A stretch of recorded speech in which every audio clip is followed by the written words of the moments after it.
So here we are, considering and going back to some of the big important speeches that really sort of are central to your understanding of the play.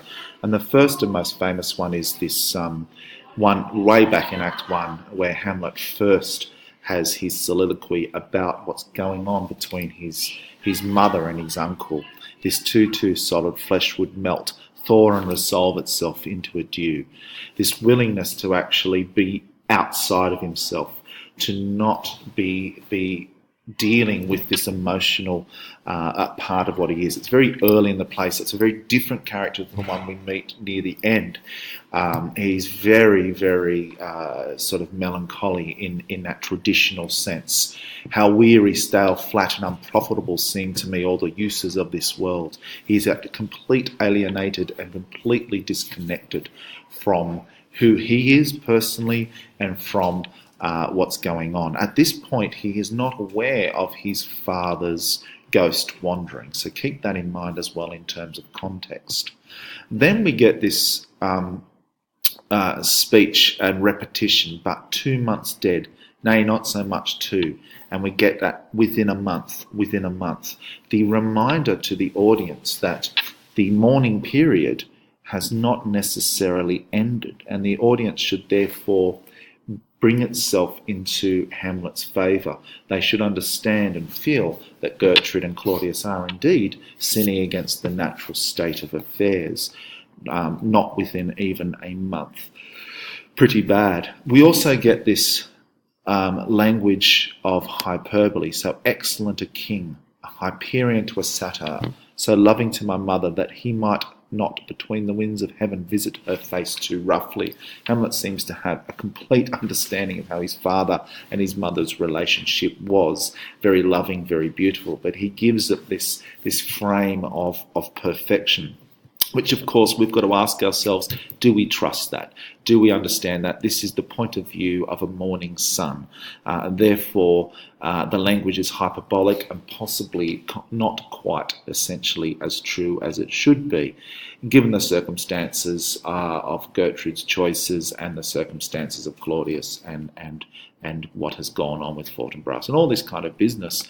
Hamlet, the king, very well is like anyone else, possibly flawed, but in Hamlet, the prince's eyes, this is not the case. Many people, therefore, sit with Hamlet's reading of his own father, but we, as critical readers, should not do so.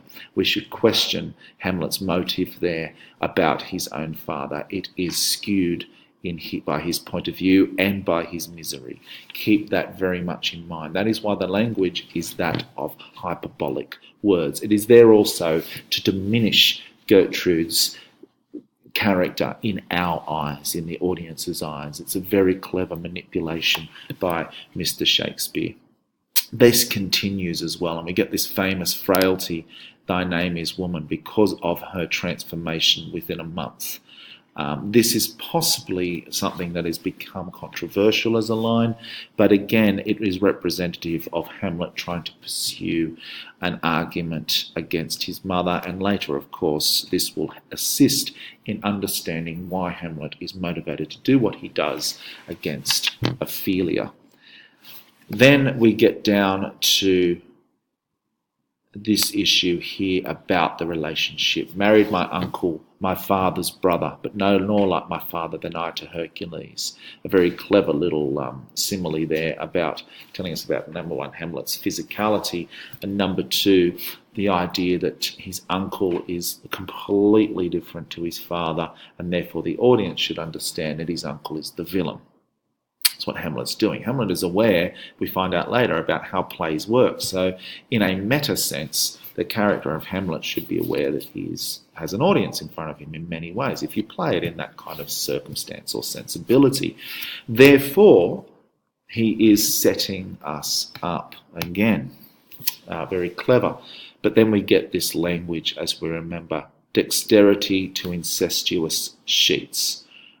Sexual innuendo and the word incest in there as well, which relates to that, and that causes us to revile the relationship between Claudius and Gertrude as a sinning one, an evil one.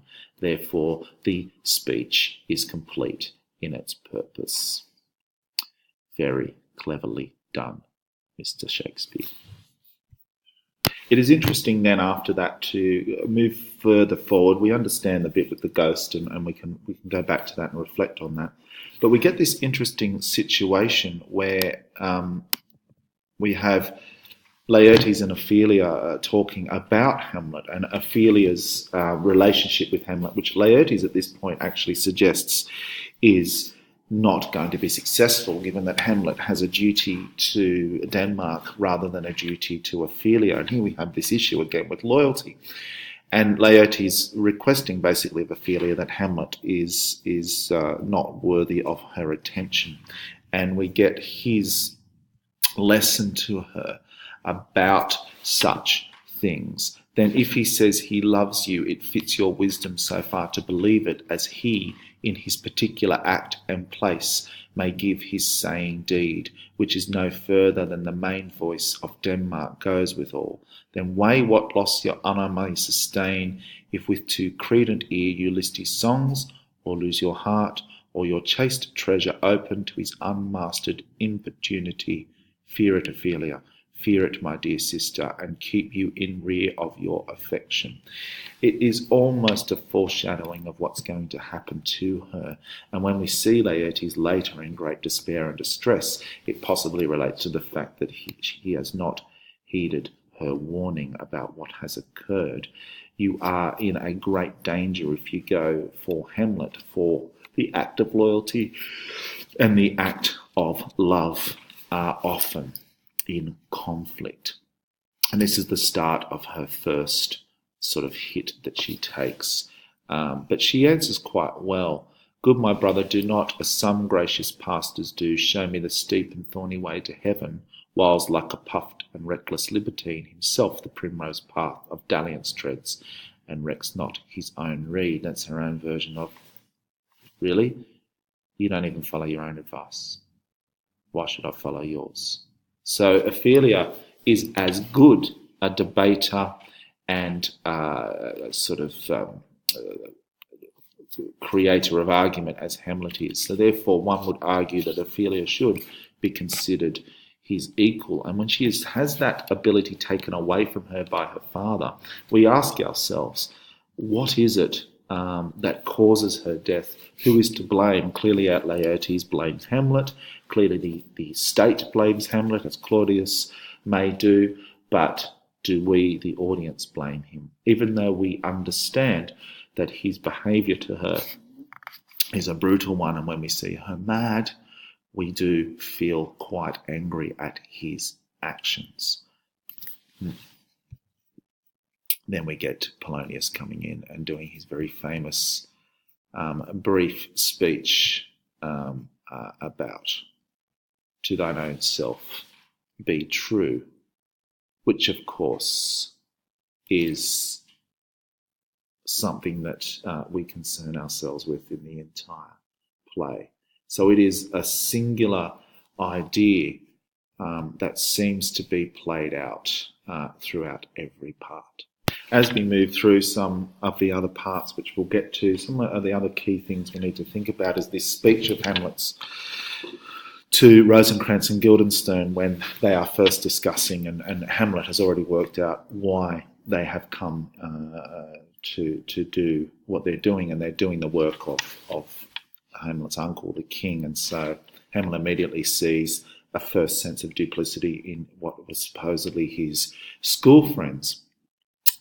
And as they're talking and discussing and so forth, he tells them what it is that's going on with him and why his uncle may be concerned. I've lost all my mirth, forgone all custom of exercises, and indeed it goes so heavily with my disposition that this goodly frame, the earth, seems to me a sterile promontory, this most excellent canopy, the air, look you, this brave overhanging firmament, this majestical roof fretted with golden fire, why, it appears no other thing to me than a foul and pestilent congregation of vapours. The language of the melancholic, the language of the depressed. This again could be considered to be put on. It is hyperbolic. It is deliberately exaggerated stuff.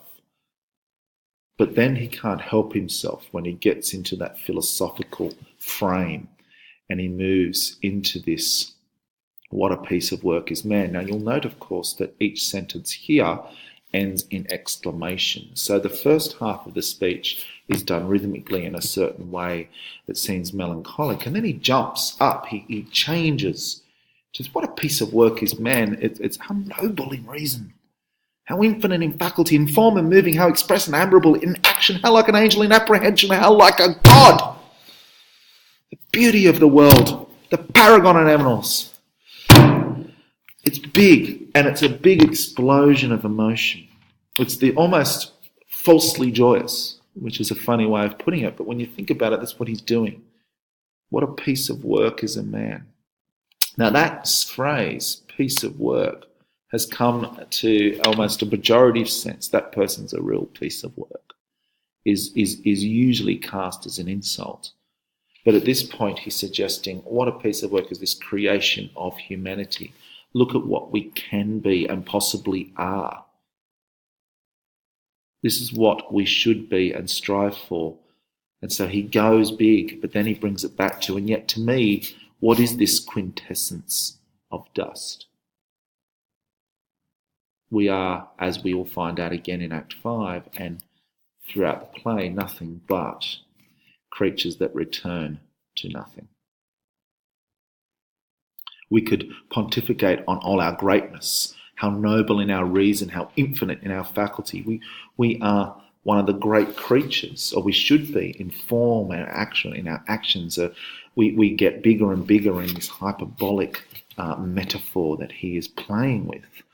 But when we end it all, we are just a quintessence of dust. Man delights, not me, no, nor woman, neither. But by your smiling, you seem to say so. Now, why Ros is smiling has long been debated, and of course there are all sorts of explanations for it, but perhaps he's smiling more out of fear than anything else. Now, of course, the last one I'll talk about in this video, because it might only go for 15 minutes, otherwise I've got to pay for this service, is after the players have come and and Hamlet is figuring on what to do about Claudius, and he comes to a point where he realizes that if a play can affect such emotion, then a play can affect the truth. Therefore, the truth shall be produced in a play. Now I am alone, oh, what a rogue and peasant slave am I? Is it not monstrous that this play here, but in a fiction, in a dream of passion, could force his soul so to his own conceit, that from her working all his visage wane, tears in his eyes, distractions, aspect, a broken voice, and his whole function suiting with forms to his conceit, and all for nothing. The player can produce extraordinary emotion for nothing. It is an extraordinary moment in that Shakespeare is even questioning the value of his own art form. And how does it work? How do we transform emotion to an audience? We must be able to do it. Therefore, when there is real emotion, when there is genuine emotion, maybe it will be more powerful. He keeps on about the player. He would drown the stage with tears and cleave the general ear with horrid speech, make mad the guilty and appall the free, confound the ignorant and amaze indeed the very faculties of eyes and ears. Yet I, a dull and muddy metalled rascal, peak like a John o' dreams, I'm pregnant of my cause and can say nothing, no, not for a king, upon whose property and most dear life a damned defeat was made. Am I a coward? Who calls me villain, breaks my pate across, plucks my beard and blows it in my face, twigs me by the nose, gives me in the line the throat as deep as the lungs? Who does me this?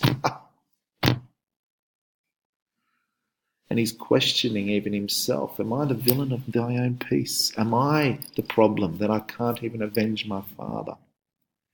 It is a horrible thought, but fie upon it. He decides, therefore, the action he must take is in the version of play, because why, what an ass am I? I'm a useless revenger, but therefore the play is the thing where the revenge will occur.